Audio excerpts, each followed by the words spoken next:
My name is Joey Walter, and I'm a student here at UNL and will serve as the first of two MCs for today's event. We hope you have a great time and learn a lot today. There will be people coming and going today, and we appreciate your flexibility in helping us accommodate everyone. Please fill up all of the tables.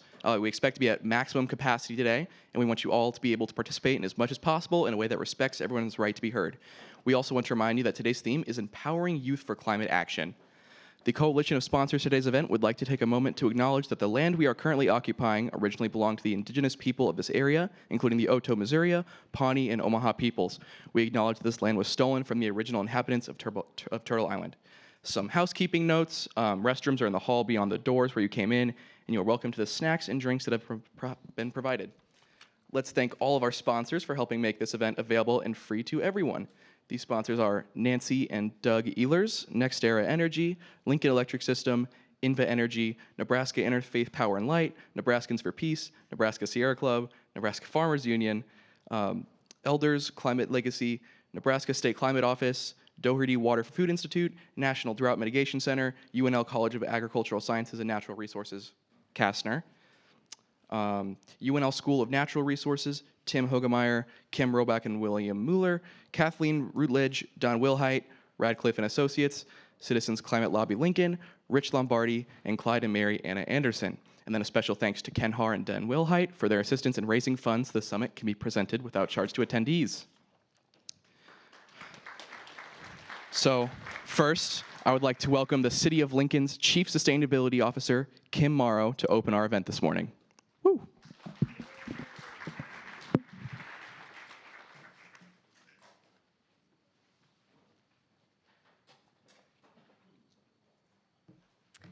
Thank you, and good morning, everyone.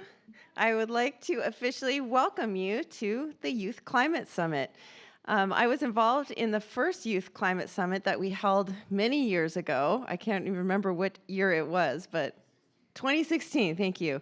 And it's just such a joy that this event has continued and has only grown and strengthened over the years.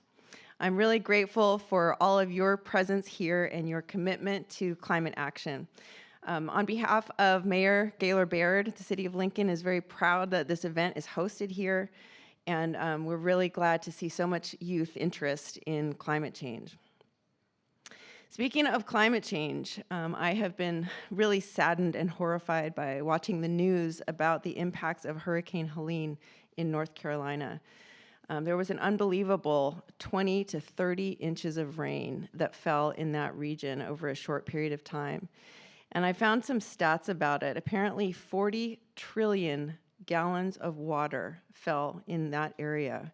And that is enough to fill the Dallas Cowboys Stadium 51,000 times, if you can imagine. The news this morning says that now over 200 people have died, and it is now the deadliest U.S. storm since Hurricane Katrina. These storms and these extreme weather events keep happening, and what's truly frightening about them is how the unprecedented and unexpected nature of them. Extreme weather events keep happening that no one thought could ever happen, and they keep happening. Here in Nebraska, we've also seen some strange extreme weather events. In 2019, we had a bomb cyclone event that ended up knocking out power to the wells in Ashland that bring water to us here in Lincoln. We came very close to having a water emergency because we couldn't pump water to the residents of Lincoln. Luckily, there were still a couple pumps that stayed online, but since that time, we have realized that we needed to identify a second source of water for our community to increase our resilience here. And so I'm proud to say that that work has gotten underway, and we have identified a second source of water, which will be a pipeline directly to the Missouri River. But that bomb cyclone event did $15.2 million in damage to emergency repairs, pipelines, wells, roads, and debris removal. And here just a couple months ago on July 31st, we had kind of a freak storm that arose kind of out of nowhere. We had 90-mile-an-hour winds that did quite a number on our precious tree canopy here in Lincoln. At the city, our current count is that the cost of recovering from that storm was $1.2 million in tree debris management, property, and equipment damages.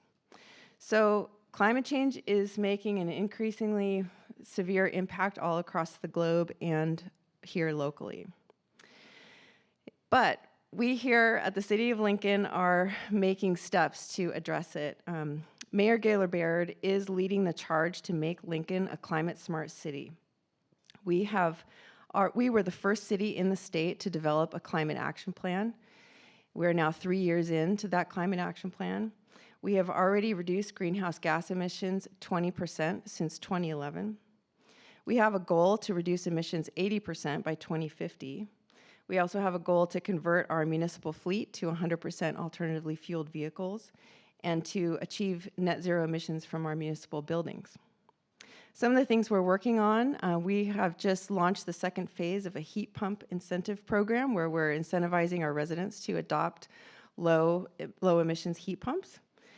We're running a rental rehabilitation program where we're improving low-income housing by making energy efficiency improvements. We are incorporating biofuels into our fueling mix. We are building a new multimodal transportation center. We're adding bike lanes, adding EV chargers. We're expanding our local food system.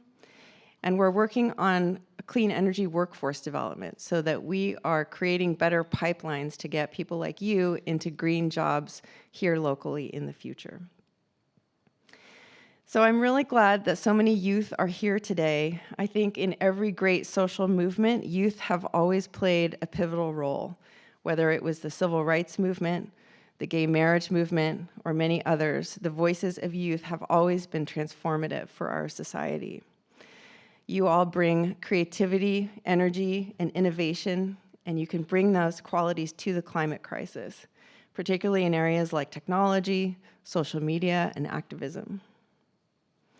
We have an active environmental community here in Lincoln, but believe it or not, most of the people who we hear from at City Hall are usually over age 70, and I don't know why that is. So I'd like to issue an invitation to all of you under 70, under 30. There is a role for all of you who care about climate change to step into leadership roles in our community. Lincoln has a long tradition of working collaboratively, and it's one of the things I love most about working in this community. I've been an environmental advocate for a long time in this community, and I have seen that the biggest successes come not from staging protests or mounting oppositional campaigns, but from working side by side with local organizations, local governments, and talking with decision makers about practical steps that can be taken here to make our community greener and an even better place to call home. So I invite all of you to look for roles where you could step up and take a leadership role in addressing some of the issues that you care about. Reach out to people in decision-making capacities, in leadership roles, ask for a meeting, and start talking about where the opportunities are to make change. In closing, the magnitude of the climate crisis is leading to enormous change. 15 years ago or so, when I started doing this work, talking about climate change, especially in Nebraska, was almost falling on deaf ears. But today, I see the massive gears of our federal government, the business sector, and even international finance. Those gears are turning to bring about a low emissions future. There are a million ways to get involved in this transition, whether you are an artist or a scientist, a data analyst, or an athlete, there is a role for you. And while the challenge is great, the potential for change is even greater when young people are leading the way.